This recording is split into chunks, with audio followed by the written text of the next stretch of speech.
Donald Trump ने जो पर्चा भिजवाया था उस पर ईरान का जवाब आ गया है, जो ट्रंप को कतई रास नहीं आ रहा। शायद फारसी में लिखा हो। कहने वाले कह गए हैं कि हाथ कंगन को आरसी क्या और पढ़े लिखे को फारसी क्या। लेकिन बात ट्रंप की हो तो कहावतें कुछ नहीं कहती। सच्चाई के रंग से रंगीन कंगन ट्रंप की कलाई पर बंधा तो है, लेकिन 100 बार देखने पर भी उन्हें दिखता नहीं। फिर आईने की क्या मजाल। ट्रंप अब भी इसी मुगालते में है कि ईरान इस जंग में बिना शर्त सरेंडर कर ही देगा। खैर, ईरान की शर्तों का पुलिंदा थामकर ट्रंप ऐसा भड़के हैं कि ट्रुथ सोशल का सर्वर ही बैठ जाए। उधर हॉर्मूज है जो किसी के खोले नहीं खुलता। ईरान अपना ही तेल नहीं बेच पा रहा है और अब खबरों का दावा है कि ये तेल समंदर में बहाया जा रहा है। इन सब के बीच इसी हफ्ते ट्रंप साहब को झोला उठाकर चीन भी रवाना होना है। लेकिन अफसोस, वो बिल्कुल भी ऐसी सूरत में नहीं है कि कह सकें हम तो फ़कीर आदमी हैं जी, झोला लेकर चल पड़ेंगे। हालात एकदम आगे कुआं और पीछे खाई वाले हैं। आज इन्हीं सब पर तफसील से बात करेंगे। नमस्ते, मैं हूं अंकुर और आप देख रहे हैं ललन टॉप का अंतर्राष्ट्रीय प्रसंगों से जुड़ा रोजाना का कार्यक्रम दुनियादारी। Brought to you by Sharda University, Saluja Gold and Candid. Where the software engineer meets the gifted content writer. The world comes together at Sharda University. मई महीने के शुरुआती हफ्ते में अमेरिका ने ईरान को एक पीस प्रपोजल यानी एक शांति प्रस्ताव भेजा था। पाकिस्तान के जरिए इसे भिजवाया गया था। ये एक पेज का मेमोरेंडम ऑफ अंडरस्टैंडिंग था, MOU था, जिसमें 14 सूत्री समझौता यानी 14 पॉइंट प्लान शामिल था। हफ्ते भर से दुनिया इस प्रस्ताव पर ईरान के जवाब का इंतजार कर रही थी। फिर 10 मई को ईरान ने अपना काउंटर प्रपोजल यानी जवाबी प्रस्ताव भिजवाया। लेकिन जब उसका ड्राफ्ट अमेरिकी राष्ट्रपति डोनाल्ड ट्रंप की मेज पर पहुंचा तो जनाब भड़क गए। अपने सच्चे साथी ट्रुथ सोशल को पुकारा और चीखे, टोटली अनएक्सेप्टेबल। ट्रंप ने लिखा, मैंने अभी ईरान के तथाकथित प्रतिनिधियों का जवाब पढ़ा है, मुझे ये पसंद नहीं आया, ये पूरी तरह से अस्वीकार्य है, टोटली अनएक्सेप्टेबल। ट्रंप ने यह भी लिखा कि ईरान पिछले 47 सालों से अमेरिका और पूरी दुनिया के साथ खेल खेल रहा है, लेकिन अब उसे ऐसा नहीं करने देंगे, अब उसे हंसने नहीं देंगे। तो ईरान के प्रस्ताव में ऐसा क्या था जिसने ट्रंप का पारा चढ़ा दिया? खबर है कि गरारी फिर से उन्हीं मुद्दों पर फंस रही है जहां पिछले कई हफ्तों से फंस रही थी, यूरेनियम और हॉर्मूज। ऐसे समझिए कि अमेरिका ने क्या शर्तें रखी थी और ईरान ने उसका क्या जवाब दिया।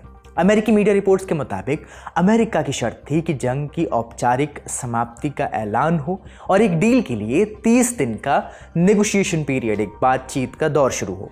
हॉर्मूज की खाड़ी को फिर से खोला जाए। जवाब में अमेरिका अपनी नाकेबंदी, नेवल ब्लॉकेड भी हटा ले। ईरान लिखित वादा करे कि वो कभी भी परमाणु हथियार नहीं बनाएगा। अगले 12 से 20 सालों तक ईरान के यूरेनियम एनरिचमेंट यानी संवर्धन पर पूरी तरह रोक लगाई जाए। ईरान अपना हाईली एनरिच्ड यूरेनियम का पूरा जखीरा देश से बाहर भेजे, शायद अमेरिका या रूस को सौंप दे। ईरान के पास, आपको बता दें, करीब 440 किलो हाईली एनरिच्ड यूरेनियम का स्टॉक है। ये 60% तक संवर्धित है। अगर इसे 90% तक एनरिच कर लिया जाए तो 10 से 12 परमाणु बम बन सकते हैं। अमेरिका की यह भी शर्त थी कि नतांज, फोर्दो और इस्फहान में मौजूद ईरान के सभी परमाणु ठिकानों को पूरी तरह नष्ट कर दिया जाए। इन सब के बदले में अमेरिका धीरे धीरे अपने प्रतिबंध, अपने सैंक्शंस हटाएगा और ईरान के फ्रीज किए गए अरबों डॉलर रिलीज करेगा। ईरान ने इसे कुछ दिन पढ़ा, अमेरिका की ज़्यादातर शर्तें मानने से इनकार कर दिया और अपनी नई शर्तें थोप दी। ईरान का काउंटर प्रपोजल कहता है कि सभी मोर्चों पर तुरंत जंग खत्म हो, इसमें लेबनान को भी शामिल किया जाए। अमेरिकी नेवी बिना किसी देरी के अपनी नाकेबंदी, अपना नेवल ब्लॉकेड खत्म करे। ईरानी जहाज़ों के खिलाफ हो रही कथित समुद्री डकैती तुरंत बंद हो। दुनिया भर के बैंकों में फ्रीज किए गए ईरान के पैसे तुरंत रिलीज हों और सारे अमेरिकी प्रतिबंध, अमेरिकी सैंक्शंस एक साथ हटाए जाएं। हॉर्मुज स्ट्रेट पर ईरान का संप्रभु अधिकार, उसकी सॉवरेनिटी मानी जाए। इसके अलावा युद्ध में हुए नुकसान का अमेरिका पूरा मुआवजा दे। जिस न्यूक्लियर मुद्दे पर सारा बवाल है उस पर ईरान ने कहा कि एनरिचमेंट पर 20 साल की रोक बहुत लंबी है, इसे कम किया जाए। ईरान ने यह भी कहा कि सारा का सारा यूरेनियम बाहर नहीं भेजेंगे, बल्कि कुछ हिस्सा बाहर भेजेंगे और बाकी को डाइल्यूट कर देंगे, यानी उसकी क्षमता घटा देंगे। इसके अलावा ईरान ने अपने परमाणु ठिकानों को नष्ट करने से साफ इनकार कर दिया। एक शर्त यह भी नत्थी कर दी कि परमाणु मुद्दे पर बातचीत को फिलहाल टाल दिया जाए, इस पर बाद में चर्चा होगी, पहले इन मुद्दों पर सहमति बनाई जाए। जाहिर है ये जवाब ट्रंप साहब को तो बिल्कुल ही रास नहीं आने थे, राजी उन्हें नहीं होना था। ट्रंप भड़क गए। उनके बयान पर ईरान का जवाब भी अब आ गया है। ईरानी विदेश मंत्रालय के प्रवक्ता इस्माइल बाक़ई ने अमेरिका को ही कटघरे में खड़ा किया है। उन्होंने कहा, हमारे प्रस्ताव में जो कुछ भी था वो जायज़ और जिम्मेदार मांगे थी, बल्कि हमारा प्रस्ताव तो बेहद उदार था, जेनरस था। हमने सिर्फ ईरान के लिए ही नहीं बल्कि पूरे क्षेत्र की सुरक्षा के लिए ये मांगे रखी थी। अमेरिका की मांगे तर्कसंगत नहीं है। अमेरिका को हॉर्मूज़ में ईरानी जहाज़ों के खिलाफ समुद्री डकैती यानी मैरीटाइम पायरेसी बंद करनी होगी। यानी दोनों पक्षों के बयान देखकर इतना समझा जा सकता है कि बातचीत एक बार फिर अटक गई है, एक बार फिर से उम्मीदों पर पानी फिर गया है। ऐसे में आगे क्या होगा? क्या दोबारा जंग शुरू होगी? ट्रंप के जिगरी दोस्त और इजराइल के प्रधानमंत्री बेंजामिन नेतन्याहू की माने उनके इरादे देखें तो ऐसे ही हैं। नेतन्याहू ने अमेरिकी न्यूज़ चैनल CBS को दिए एक इंटरव्यू में कहा कि ये जंग अभी ख़त्म नहीं हुई है। नेतन्याहू का तर्क है कि जब तक ईरान के पास एनरिच्ड यूरेनियम है और उसके परमाणु ठिकाने मौजूद हैं, तब तक ये मानने का कोई मतलब ही नहीं है कि युद्ध ख़त्म हो गया। जब उनसे पूछा गया कि ईरान के यूरेनियम स्टॉक का क्या होगा, तो नेतन्याहू ने जवाब दिया, आप अंदर घुसिए और उसे निकाल लाइए। यानी वे ग्राउंड ऑपरेशन के पक्षधर हैं। उन्होंने ये भी बताया कि ट्रंप ने खुद उनसे कहा है कि वो यूरेनियम निकालने के लिए ईरान के अंदर जाना चाहते हैं, वांट्स टू गेट इन, मतलब सेना भेजने की मंशा है उनकी। How do you envision the highly enriched uranium will be removed from Iran? You go in and you take it out. With what? Special forces from Israel, special forces from the United States? Well, I'm not going to talk about military means, but what President Trump has said to me, I want to go in there. And I think it can be done physically. That's not the problem. If you have an agreement and you go in and you take it out, why not? That's the best way. Netanyahu तो कह रहे हैं कि अंदर घुसकर uranium निकाल लाएंगे, लेकिन खुद ट्रंप एक दूसरे इंटरव्यू में इस मुद्दे को हल्के में लेते दिखे। ट्रंप से जब यूरेनियम के बारे में सवाल किया गया तो उन्होंने कहा, हम उसे किसी न किसी पॉइंट पर ज़रूर ले लेंगे, हम उस पर नज़र रखे हुए हैं। मैंने स्पेस फोर्स नाम की एक चीज़ बनाई है जो आसमान से उस यूरेनियम पर नज़र रख रही है। अगर कोई भी उस जगह के पास भटका तो हमें पता चल जाएगा और हम उन्हें उड़ा देंगे। ट्रंप ने यह भी माना कि अमेरिका ने ईरान में अपने 70% टारगेट्स पर हमले कर दिए हैं। उन्होंने धमकी भी दी कि वो सीज़ फायर तोड़कर अगले 2 हफ्ते तक बमबारी करके बचे हुए टारगेट्स भी ख़त्म कर सकते हैं। भारत का सबसे भरोसेमंद Saluja gold TMT bars. Saluja gold TMT। अब सही पकड़े हो कॉन्ट्रैक्टर बाबू, मजबूती सब कुछ है। वैसे सीज़ फायर की बात है तो वो पहले से ही खासा कमज़ोर है। 10 मई को मिडिल ईस्ट में कई जगह ड्रोन हमले हुए। UAE और कुवैत के हवाई क्षेत्र में ड्रोन्स घुसे। UAE ने दावा किया कि उसने ईरान के ड्रोन्स मार गिराए हैं। इसके अलावा क़तर के पास समंदर में एक जहाज़ पर ड्रोन स्ट्राइक हुई जिससे उसमें आग लग गई। इसके बाद क़तर के प्रधानमंत्री ने इस पर ईरान के विदेश मंत्री अब्बास अराक्ची को फ़ोन लगाया और कहा कि हॉर्मुज़ की खाड़ी को दबाव बनाने का हथियार मत बनाओ। लेकिन ईरान है कि वो हॉर्मुज़ को हाथ से छिटकने नहीं देना चाहता। उसकी मांग है कि सबसे पहले अमेरिका अपना नेवल ब्लॉकेड हटाए, अपनी समुद्री नाकेबंदी हटाए। अमेरिका ने 13 अप्रैल से ईरान के बंदरगाहों की नाकेबंदी कर रखी है। इस ब्लॉकेड का मकसद था कि ईरान अपना तेल न बेच पाए और उसकी अर्थव्यवस्था पर दबाव बने और इस दबाव के चलते वो बातचीत की मेज़ पर वापस आए और ट्रंप के आगे झुक जाए। जैसा ट्रंप चाहते हैं वैसी शर्तें मान लें। तो क्या ये नाकेबंदी उस हद तक काम कर रही है जैसी ट्रंप को उम्मीद थी? ट्रंप का दावा है कि इस नाकेबंदी की वजह से ईरान को हर रोज़ करीब $50 करोड़ का नुकसान हो रहा है। लेकिन क्या वाकई ऐसा है? आंकड़े देखते हैं। जिस हॉर्मुज़ में दुनिया का 20% तेल गुजरता है, वहीं से ईरान का करीब 90% समुद्री व्यापार होता है। ईरान हर दिन 30 लाख बैरल से ज़्यादा कच्चा तेल पैदा करता है। जब जंग शुरू हुई और हॉर्मुज़ बंद हुआ तब तो ईरान को कोई ख़ास नुकसान नहीं हुआ था। घेराबंदी से पहले ईरान हर दिन 15 से 18 लाख बैरल तेल बेचता था जबकि जंग चल रही थी। इसका सबसे बड़ा ख़रीदार चीन था। इसी तेल की बिक्री से ईरानी सरकार की कमाई का ज़्यादातर हिस्सा आता है, नॉर्मल टाइम्स में भी और जंग के दौरान भी। इन एक्सपोर्ट्स का 92 से 96% हिस्सा स्ट्रेट ऑफ हॉर्मुज़ से गुजरता है। ये तेल खार्ग आइलैंड के टर्मिनल से हॉर्मुज़ के रास्ते दुनिया भर में जाता है, लेकिन नाकेबंदी के कारण जहाज़ जा नहीं पा रहे हैं। खबरें हैं कि ईरान के पास तेल स्टोर करने की जगह कम हो रही है। ज़मीन पर बने टैंक्स की कैपेसिटी कम हो रही है। ईरान इस नाकेबंदी से बचने के लिए कुछ हद तक गोस्ट फ्लीट यानी चुपके से तेल ले जाने वाले जहाज़ों का इस्तेमाल कर रहा है। सैटेलाइट डेटा बताता है कि ईरान ने करीब 13 जहाज़ों के ज़रिए इंडोनेशिया के पास शिप टू शिप ट्रांसफ़र किया है। एक जहाज़ से दूसरे जहाज़ में तेल ट्रांसफ़र किया है। इस तरह करीब 2 करोड़ 20 लाख बैरल तेल, जिसकी कीमत $2 अरब है, चुपके से चीन जैसे खरीदारों तक पहुंचाया गया है। लेकिन ये कुल तेल का जो ईरान का प्रोडक्शन है उसका बहुत छोटा हिस्सा है। एक छोटा मोटा जुगाड़ और भी है जो ईरान इस वक्त अपना रहा है। लंबे समय तक पश्चिमी देशों की पाबंदियां झेलते झेलते ईरान ने एक पैंतरा सीख लिया था। इसे कहते हैं फ्लोटिंग स्टोरेज, एक तैरता हुआ गोदाम समझिए। जब इंटरनेशनल मार्केट में तेल का कोई खरीदार नहीं मिलता या ज़मीन पर जगह फुल हो जाती है तो ईरान अपना कच्चा तेल निकालता है और अपने बड़े बड़े जहाज़ों में भर देता है। फिर इन जहाज़ों को समंदर में ही खड़ा कर देता है ताकि कुओं से तेल निकालने का काम न रुके और कुएं बर्बाद ना हो। फिलवक्त ईरान ने समंदर में पुराने जहाज़ों को खड़ा करके उनमें तेल भरना शुरू कर दिया है। लेकिन ये भी जो है पर्याप्त नहीं है। आप कहेंगे क्या ईरान के पास तेल बेचने के लिए हॉर्मूज के अलावा दूसरा रास्ता नहीं है? होने को तो है, लेकिन परफेक्ट नहीं है। नक्शा देखिए। 2021 में ईरान ने गोरेह जास्क पाइपलाइन की शुरुआत की थी। ये पाइपलाइन ईरान के भीतर एक बड़े पंपिंग स्टेशन से सीधे ओमान की खाड़ी तक जाती थी। इसकी पूरी क्षमता 3 लाख बैरल प्रतिदिन तय की गई थी, लेकिन इसका इंफ्रास्ट्रक्चर अभी अधूरा है और रिपोर्ट्स कहती हैं कि साल 2024 में एक दिन में इस पाइपलाइन से सिर्फ 70,000 बैरल तेल ही लाया जा रहा था। यानी गोरेह जास्क पाइपलाइन भी ईरान के लिए दूसरा ऑप्शन नहीं हो सकती। अब आपके जहन में सवाल उठेगा कि जब टंकी भर गई है तो ईरान अपने तेल के कुएं को बंद क्यों नहीं कर देता, तेल निकालना रोक क्यों नहीं देता? ये सब इतना आसान नहीं है। तेल का कुआं हमारे घर की पानी की टंकी या नल जैसा नहीं है कि जब चाहे बंद कर दिया, जब चाहे खोल दिया। ज़मीन के कई किलोमीटर नीचे चट्टानों के बीच कच्चा तेल और गैस भारी दबाव, बहुत ज़्यादा प्रेशर में होता है। अगर आप किसी चालू कुएं को लंबे समय के लिए बंद कर देते हैं तो उस कुएं का नेचुरल प्रेशर बिगड़ जाता है। उस ऑयल वेल का जो नेचुरल प्रेशर है वो बिगड़ जाता है। आसपास का पानी और गैस उन चट्टानों में घुस जाता है। पाइपलाइंस में पैराफिन जमा हो सकता है, ये एक तरह का मोम है। इसके अलावा कचरा जमने की भी आशंका होती है, जिससे वो ब्लॉक हो जाती हैं ऑयल वेल्स। इसके बाद जब आप कुएं को दोबारा शुरू करना चाहेंगे तो या तो वो बहुत महंगा पड़ेगा या फिर वो कुआं हमेशा के लिए बर्बाद हो जाएगा। उसमें से दोबारा कभी भी उस रफ्तार से तेल नहीं निकाला जा सकेगा। फिर ईरान जैसे देश के लिए जिसकी पूरी इकॉनमी तेल पर टिकी है, कुएं बंद करना अपने पैरों पर कुल्हाड़ी मारने जैसा है।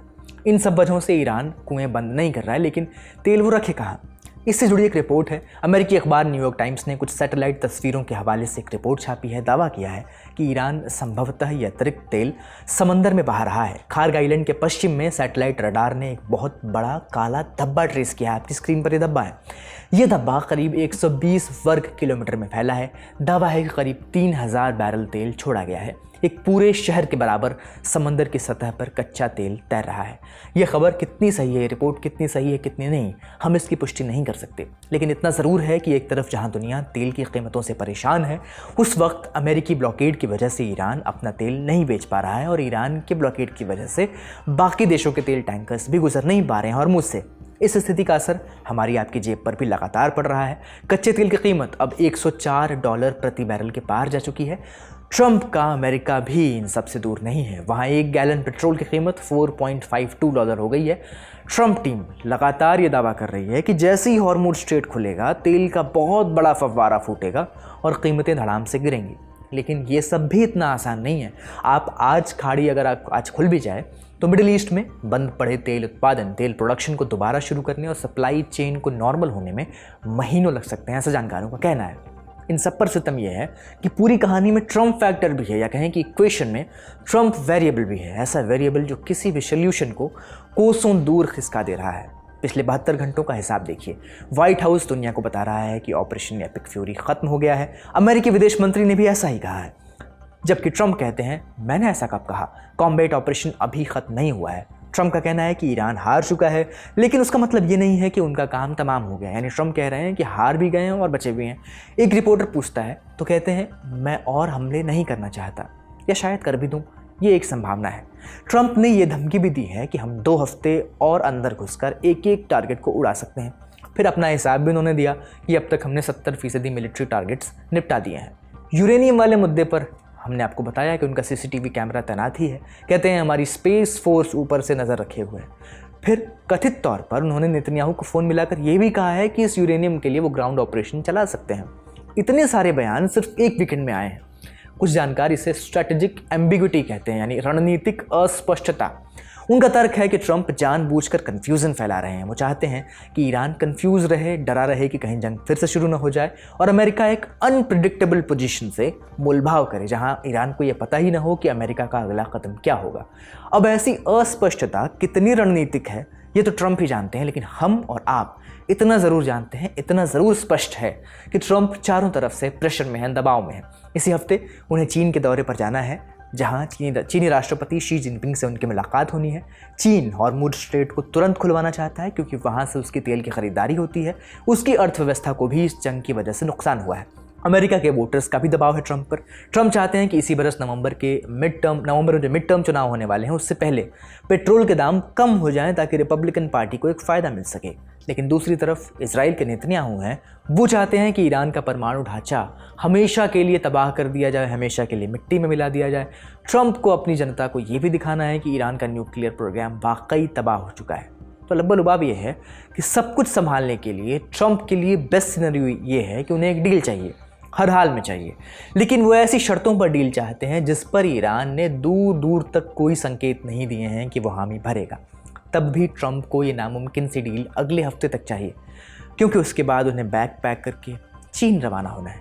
बड़ी खबर यहीं तक, अब सुर्खियों की बारी। Candid dusting powder, 4 skin problems का एक expert solution. Candid dusting powder, हटा खुजली, लगा कैंडिड। स्पेन में क्रूज शिप से निकाले गए 2 और यात्री हंता वायरस पॉजिटिव पाए गए हैं। इनमें से एक अमेरिका और एक फ्रांस का नागरिक है।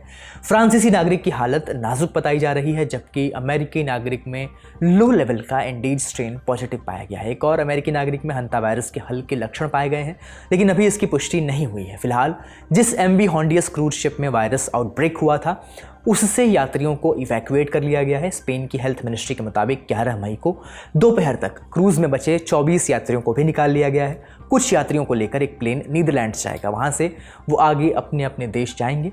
वहीं अन्य यात्रियों को लेकर एक विमान ऑस्ट्रेलिया जाएगा। अपने देशों में पहुंचने के बाद भी इन यात्रियों को एहतियातन आइसोलेशन में रखा जा रहा है।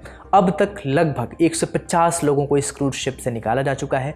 स्पेन की सरकार ने WHO और अन्य देशों के साथ मिलकर ये इवैक्यूएशन प्रोसेस चलाई है। वहीं वायरस से अफेक्टेड क्रूज शिप को फिलहाल के लिए स्पेन के टेनरिफ आइलैंड पर एंकर किया गया है। उसमें 30 क्रू मेंबर्स अभी भी तैनात हैं। स्पेनिश हेल्थ मिनिस्ट्री के मुताबिक क्रू मेंबर्स की शिप के साथ ही नीदरलैंड्स भेजा जाएगा क्योंकि शिप जो है वहीं रजिस्टर्ड है। नीदरलैंड्स पहुंचकर शिप को पूरी तरह डिसइंफेक्ट किया जाएगा। इससे पहले 3 मई को पहली बार शिप में एक साथ कई यात्रियों के बीमार होने की खबर आई। सभी को सांस लेने में समस्या होने लगी थी। बाद में पता चला कि शिप में हंता वायरस आउटब्रेक हुआ है। 3 लोगों की मौत हो गई जबकि लगभग 8 से 9 लोग इस वायरस से पॉजिटिव पाए गए। दुनिया भर में पैनिक फैलने लगा। लोगों के मन में 6 साल पहले आई कोविड महामारी की भयावह यादें फिर ताज़ा हो गई। हालांकि बाद में WHO ने स्पष्ट किया कि इससे घबराने की ज़रूरत नहीं है। ये कोविड महामारी जितना खतरनाक नहीं है और इसके फैलने का खतरा भी पहले से कम है। फिर भी अलग अलग देश इसे लेकर एहतियात बरत रहे हैं। भारत में भी इसे लेकर सर्विलांस और अलर्ट सिस्टम एक्टिव कर दिया गया है। बढ़ते हैं अगली खबर की ओर। ईरान के विदेश मंत्री सैयद अब्बास अराक्ची इसी हफ्ते भारत आ सकते हैं। संभावना है कि वो नई दिल्ली में होने वाली ब्रिक्स देशों के विदेश मंत्रियों की बैठक में हिस्सा लेंगे। इंडिया टुडे से जुड़ी गीता मोहन की रिपोर्ट के मुताबिक इस बैठक में अब्बास अराक्ची के शामिल होने की पूरी उम्मीद है। उनकी यात्रा ऐसे समय में हो सकती है जब पश्चिमी एशिया में हालात नाजुक बने हुए हैं। स्ट्रेट ऑफ हॉर्मुज़ पर अनिश्चितता अभी भी बनी हुई है जिसका नुकसान भारत समेत पूरी दुनिया को हो रहा है। ग्लोबल एनर्जी क्राइसिस जैसे हालात बन रहे हैं। ईरान अमेरिका के बीच शांति वार्ता की कोशिशें भी सफल होती नहीं दिख रही, जैसा हमने आपको बताया था। ऐसे में अराक्ची अगर भारत आते हैं तो उनकी यात्रा पर निगाहें पूरी दुनिया की होंगी। भारत और ईरान के रिश्तों के लिहाज से भी ये दौरा काफ़ी अहम होगा। 28 फरवरी को अमेरिका और ईरान के बीच तनाव शुरू होने के बाद भारत लगातार ईरान के शीर्ष नेताओं के संपर्क में रहा है। खुद विदेश मंत्री एस जयशंकर 4 बार अब्बास अराक्ची से बातचीत कर चुके हैं। अराक्ची ने अंतर्राष्ट्रीय स्थिरता बनाए रखने के लिए ब्रिक्स देशों के बीच तालमेल बढ़ाने की अपील भी की थी। ऐसे में देखना होगा कि क्या उनकी यात्रा में मौजूदा संकट का कोई हल निकलता है या नहीं। यहाँ ये जानना भी ज़रूरी है कि ईरान ब्रिक्स समूह का सदस्य है। इस साल ब्रिक्स की अध्यक्षता भारत कर रहा है। सितंबर में इसकी मुख्य समिट भारत में ही होगी। इससे पहले मई में सभी सदस्य देशों के विदेश मंत्री नई दिल्ली में मिलकर समिट के लिए प्रस्तावना तैयार करेंगे। आज का दुनियादारी यहीं समाप्त होता है। अपना और अपनों का ख्याल रखिए। शुक्रिया। शुभ रात्रि।